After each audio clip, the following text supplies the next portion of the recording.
A New Jersey man allegedly inspired by ISIS and Al-Qaeda to plant bombs in New York City and New Jersey was sentenced to life in prison on Tuesday, after complaining that he was being discriminated against for being Muslim. "I don't harbor hate toward anyone," Ahmed Rahimi said during a rambling statement in which he defended his family and criticized the FBI, prosecutors and prison officials. "But," he added, "I have come to understand why there is such a big frustration between Muslims overseas and the American people." Ahmed Rahimi appears in court in 2017. Mike Seeger Reuters file Rahimi, 30, claimed that he was harassed by federal authorities while traveling in Muslim garb. "I was singled out," he said. He mocked prosecutors for referring to his diary as a letter, suggested he was punished for minor rule-breaking in prison, and even seemed to blame the FBI for not doing more to stop him when he was briefly investigated him in 2014. Rahimi, 30, said nothing about the victims of the September 2016 blast in Manhattan's Chelsea neighborhood that injured 30 people, which prosecutors noted in asking for the maximum sentence. "Mr. Rahimi just stood here for the last 10 minutes and blamed everyone else for his actions," Assistant U.S. Attorney Sean Crowley said. "He is unrepentant. He shows no sympathy for his victims." A half-dozen victims sat in the front row of the courtroom to see Rahimi sentenced. One of them, Pauline Nelson, told Rahimi that she cries every time she thinks of the night the bomb exploded near a car she was in. "You have no remorse," Nelson said. "God forgive you." Rahimi was convicted in October of 8 federal counts stemming from 2 explosive devices, the one that detonated in a dumpster in Chelsea, and another left blocks away that didn't go off. Judge Richard Berman looks on as Ahmed Rahimi stands during his sentencing, with his attorney Xavier Donaldson stands behind him. Christine Cornell, one of the counts, called for a maximum life sentence, so his punishment was preordained, but U.S.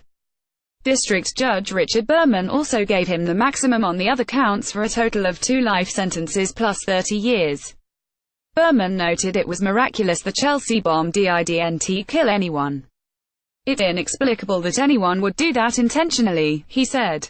"But it's clear from the evidence and the record that you did." Rahimi's attorney, Xavier Donaldson, said they plan to appeal. Asked why his client had not expressed remorse, he called him a complicated person.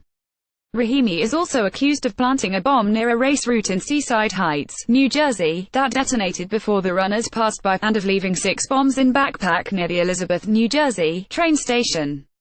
He is awaiting trial in New Jersey on those charges. Rahimi, a naturalized U.S. citizen who was born in Afghanistan, was arrested after a gunfight with New Jersey police, who found he was carrying a journal with praise for Islamic terrorists and promises of violence. Rahimi, a father of 3 who had worked in his family's fried chicken restaurant, was not charged with terrorism, but his father said he has no doubt that's what fueled his son. The father, Mohammed Rahimi, told NBC New York on Monday that he told the FBI in 2014 that he was worried his son might have been radicalized.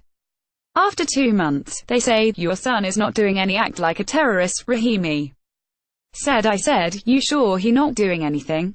He say, yeah, is good news. My son, he did wrong, and the FBI did the wrong, too," the father added. "The government is responsible for that reason. They have the power to stop the crime and they did not stop the crime." In court, Rahimi echoed his father's remarks, seeming to blame the FBI for not stopping him sooner. "My father did his best to try to quell everything down," he said. "He feels like the system failed him." The FBI has said that the bomber's father did not tell them about his son's possible terrorist leanings. Federal prosecutors say that after his arrest, Rahimi passed on terrorist propaganda and instructions on how to make explosives to other inmates.